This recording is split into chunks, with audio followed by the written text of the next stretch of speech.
World Trade Center 7 was a 47-story steel skyscraper that housed numerous government agencies, including the Securities and Exchange Commission and the CIA.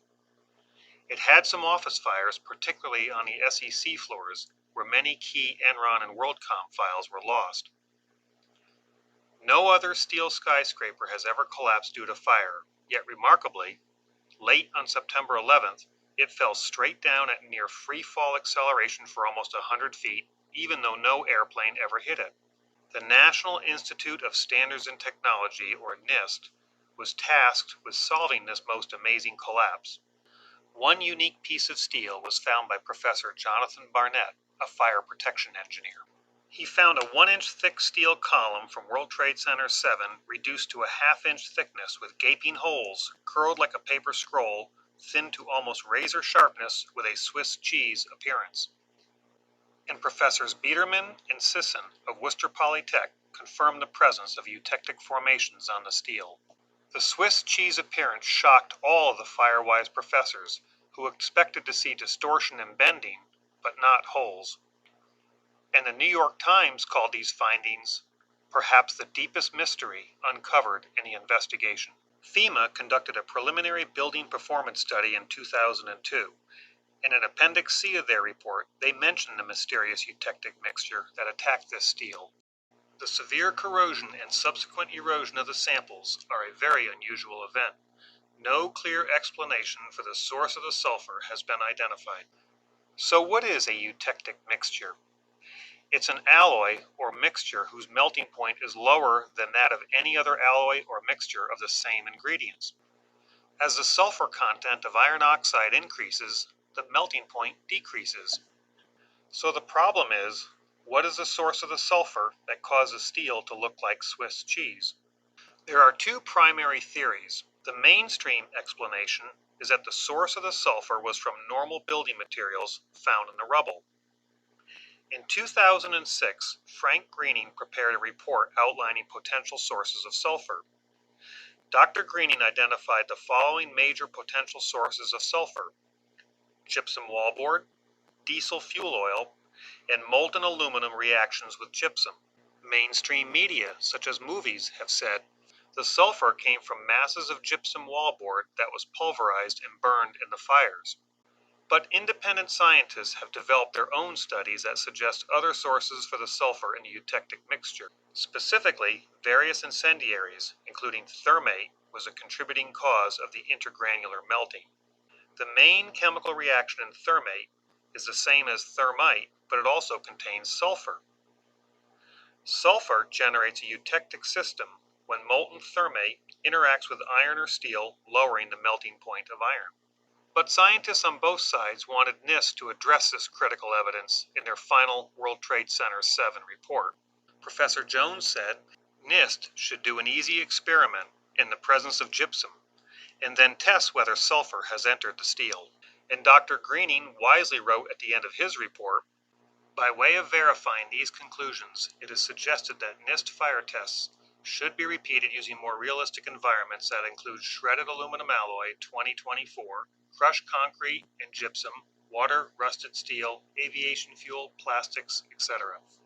And FEMA said a detailed study into the mechanism of this phenomenon is needed to determine what risk, if any, is presented to existing steel structures exposed to severe and long-burning fires. And Ryan Mackey wrote, at the time of writing, NIST has not yet issued its report on WTC-7. It may and should address this issue in the final report. And even NIST said that their report would address all major recommendations contained in the FEMA report.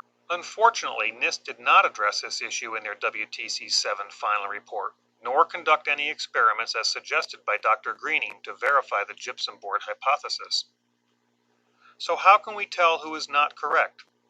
We need to conduct an experiment, the arbitrator of opposing hypothesis.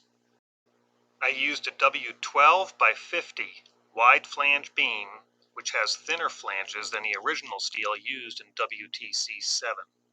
Using my oxyacetylene torch, I cut 2 holes in the flange so I could lift the completed assembly. I then placed gypsum board on the top and bottom flanges and subdivided the space in the web with multiple thicknesses of gypsum board. Gypsum board was crushed, and on one side dry chunks of gypsum was placed, while on the other side, gypsum that was soaked in a bucket of rainwater was used. Some concrete was crushed, and on the other side of the wide flange, a mixture of gypsum board, crushed concrete, and aluminum scraps, some from an airplane, steel scraps, and plastic was mixed in. About a gallon of diesel fuel was also added to the mix. A drywall lid with holes covered the side, and the entire setup was wrapped with wire lath and fence to help keep all the material contained and close to the wide flange. Plenty of burned material was collected, and the piece moved in, set in place on some old bank and financial statements, ready for the next day's experiment. Around 8 the next morning, in memory of those Enron files, I lit the bank statements to start the experiment. A rather robust fire soon enveloped. As the fire grew, additional fuel had to be constantly added. More and more piles of brush was added to build a good base for the larger logs that would be added later in the day. All morning long and part of the afternoon, the fire was fed with more and more fuel, including brush, trimmings, and some furniture and door panels were also added. After all the piles of brush were finally consumed, entire loader buckets of larger logs were added. The inferno burned all throughout the day, reaching temperatures that could easily melt aluminum cans and aluminum gutters. The fire blazed throughout the night, bringing the temperatures high enough to make the wide flange beam glow red. The fire burned for over 24 hours, and the coals lasted for another full day. By midweek, the fire was cool enough to remove the test piece. The ashes were raked off, and the test piece lifted out for observation. The wire lath and fencing was clipped off, and the gypsum removed.